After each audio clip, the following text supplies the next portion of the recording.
বিকালবেলা বাসা থেকে বের হতেই দেখি আইমান আমাদের বাসার সামনে বসে আছে। আমি বললাম, কিরে তুই এখানে? আইমান বলল, কেন আসতে পারি না? আমি বললাম, আরে দূর সেটা না, এই সময় তুই তো এদিকে আসিস না, সেই জন্য জিজ্ঞেস করলাম। আইমান বলল, তোকে অনেকবার কল দিতেছিলাম, মোবাইল অফ দেখাচ্ছে, তাই চলে আসলাম। আমি বললাম, আচ্ছা ভিতরে আই। তারপর আইমানকে নিয়ে আবার বাসায় গেলাম। আইমান বলল, কিরে কাউকে দেখছি না যে? আমি বললাম, আব্বু আম্মু মামার বাসায় গেছে, আসতে রাত হবে। আইমান বলল, আর তোর বউ? আমি বললাম, ওর বাপের বাড়িতে চলে গেছে। আইমান বলল, কেন? আমি বললাম, আমার সাথে ঝগড়া করে। আইমান বলল, তুই আবার কি করলি? আমি পুরো ঘটনা শেয়ার করলাম। আইমান বলল, তুই এখন কি সিদ্ধান্ত নিলি? অবন্তীকে রাখবি নাকি ডিভোর্স দিয়ে দিবি? আমি বললাম, এখনো কিছু চিন্তা করিনি। আইমান বলল, যেটা ভালো মনে হয় সেটা কর। আমি বললাম, আরো কিছুক্ষণ আড্ডা দিয়ে আইমান চলে গেল। মাগরিবের পরে নামাজ পড়ে আর বাসায় আসিনি। ভাইয়ার কবরের কাছে গেলাম। কবরের পাশে বসে নিজেই নিজেই বলতে লাগলাম, ভাইয়া কেমন আছিস? তোর এই অকৃতজ্ঞ ভাই তোর বউকে সুখে রাখতে পারছে না, তুই আমাকে মাফ করে দিস ভাই।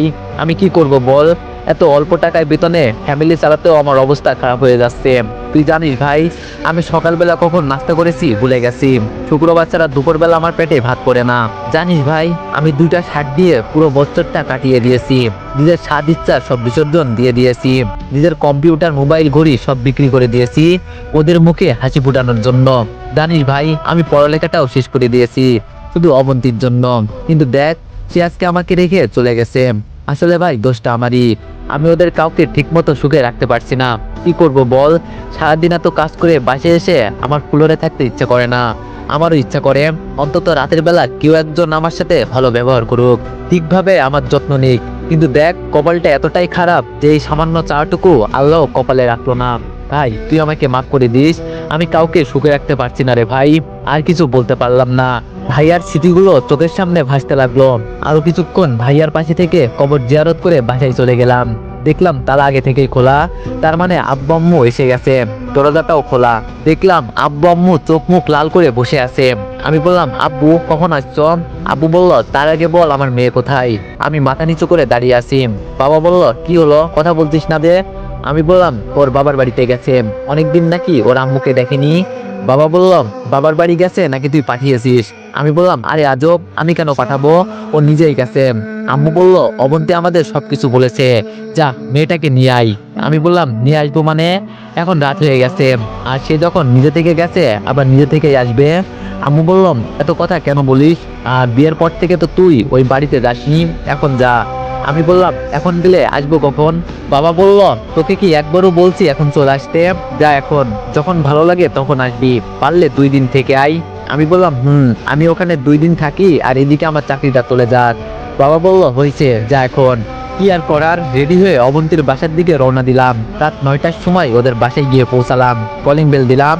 প্রায় 5 মিনিট পর অবন্তীর মা মানে শাশুড়ি এসে দরজা খুলে দিল। আমি বললাম, আসসালামু আলাইকুম। শাশুড়ি বলল, আরে বাবা তুমি, আসো আসো ভিতরে আসো। ভিতরে গেলাম, শ্বশুরও বেরিয়ে আসলো, সালাম দিলাম, আরো কিছুক্ষণ কথা বললাম। তারপর উনি বলল, অবন্তী রুমে আছে, তুমি যাও। আমি ওর রুমের কাছে গেলাম। দেখলাম অনেকগুলো মেয়ের সাথে বসে বসে হাসছে। ভাইয়া মারা যাওয়ার পর এই প্রথম অবন্তীকে এইভাবে হাসতে দেখছি। এই মুহূর্তে আমার রুমে যাওয়া উচিত হবে কিনা ভাবতেছি। রুমের বাইরে দাঁড়িয়ে রইলাম, কেউ একজন আমাকে দেখে ফেলছে মনে হয়। তারপর দুলাভাই দুলাভাই বলে ডাকতে শুরু করলাম। ভিতরে গেলাম, দেখি অবন্তী আর ওর কয়েকটা কাজিন বসে বসে গল্প করছে। সবার সাথে পরিচিত হওয়ার পর এক এক করে সবাই চলে গেল। তারপর আমি গিয়ে সোফায় বসলাম, কেউ কোনো কথা বলছি না। নীরবতা ভেঙে অবন্তী বলল, কেন আসছো? আমি বললাম, আব্বু আম্মু আপনাকে নিয়ে যেতে বলেছে। অবন্তী বললাম, তারা বলেছে সেজন্য এসেছো, নিজ থেকে তো আসনি। আমি চুপ করে রইলাম।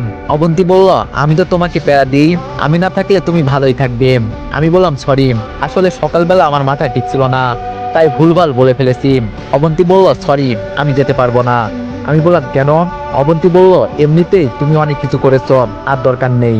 আমি কিছু বলতে যাব এমন সময় অবন্তীর আম্মু এসে খাওয়ার জন্য ডেকে গেল। অবন্তী তখন বললাম, খেতে আসুন। আর কোনো কথা না বলে খেতে চলে গেলাম। বাহ, অল্প সময়ের মধ্যে এত আইটেম, জামাই আদর আসলে অনেক মজার। কিন্তু আমার মনের মধ্যে অন্য চিন্তা ঘুরতেছে। খাওয়া দাওয়া শেষ করে আবার রুমে চলে গেলাম। আমি গিয়ে খাটের উপর বসলাম। অনেকক্ষণ পর অবন্তী আসলো। আমি উঠে সোফায় বসলাম। অবন্তী বললাম, তুমি খাটে ঘুমাও। আমি বললাম, আর আপনি? অবন্তী বলল আমি সুবাই ঘুমাবো। আমি বললাম দরকার নেই, আপনি খাটে ঘুমান, সকালে একটু তাড়াতাড়ি উঠিয়েন, আমি আপনাকে বাসায় গিয়ে আমাকে আবার কাজে যেতে হবে। অবন্তী বলল তোমারে বলছি না আমি যাব না। আমি বললাম যাবেন না মানে? অবন্তী বলল যাব না মানে যাব না। আমি বললাম তার মানে আপনার কাছে আব্বু আম্মুর ভালোবাসার কোনো দাম নেই? অবন্তী চুপ। আমি বললাম সকালে রেডি থাকবেন। অবন্তী বলল বললাম তো আমি যাব না। দূর, না গেলে নাই, এত অনুরোধের কিচ্ছু নাই, দেখি কয়দিন না গিয়ে থাকতে পারেন, আমারও তো একটা পার্সোনালিটি আছে। ঘুমিয়ে গেলাম। সকালে কাউকে কিছু না বলে চলে গেলাম। বাসায় গেলাম না, সরাসরি কাজে চলে গেলাম। এর মধ্যে বাবা কয়েকবার কল দিয়েছে, বাট ধরিনি। রাতের বেলায় বাসায় গেলাম, আব্বু আম্মু দুজনেই আমার উপর ফায়ার। আমি কিছু না বলে রুমে চলে গেলাম। আব্বু আম্মু রুমে আসলো। বাবা বলল কি রে, কি করিস? আমি বললাম কিছু না। কিছু বলবা নাকি? বাবা বলল অবন্তীর সাথে আমাদের কথা হয়েছে, ও কিছুদিন ওখানেই থাক, মন মানসিকতা ভালো হোক তারপর চলে আসবে। আমি বললাম সেটা আমাকে বললেই তো পারতো। বাবা বলল আচ্ছা শোন। আমি বললাম বলো। বাবা বলল অবন্তীর কোন ফ্রেন্ডের নাকি বিয়ে, যদি ওর হাতে কিছু টাকা দিতি। আমি বললাম তোমাকে কে বলল? বাবা বলল সে নিজেই বলেছে, তোকে নাকি বলতে লজ্জা করছে তাই আমাকে বলেছে। আমি বললাম আচ্ছা ঠিক আছে দিয়ে দিব। বাবা বলল বিয়ে তো কয়েকদিন পর, কালকে দিতে পারবি? আমি বললাম আচ্ছা দেখি। তারপর খেয়ে ঘুমিয়ে গেলাম। সকালে কাজে যাওয়ার আগে টিউশনিতে গেলাম, পড়ানোর শেষে টাকাটা অগ্রিম চেয়ে নিলাম। টাকাটা নিয়ে আবার কাজে চলে গেলাম। দুপুরবেলা আমি নামাজ পড়ে বাইরে একটা দোকানে পানির মধ্যে পাউরুটি চুবিয়ে খাচ্ছি। এমন সময় দেখলাম একটা মেয়ে আমার দিকে হাঁ করে তাকিয়ে আছে। ভালো করে খেয়াল করে দেখলাম এটা অবন্তী। তার কয়েকটা ফ্রেন্ডের সাথে কোথাও যাচ্ছে মনে হয়, বাসের জন্যই অপেক্ষা করছে। আমি দেখেও না দেখার ভান করে কভার ভ্যান চালককে তাড়াতাড়ি এখান থেকে চলে যাওয়ার জন্য বললাম।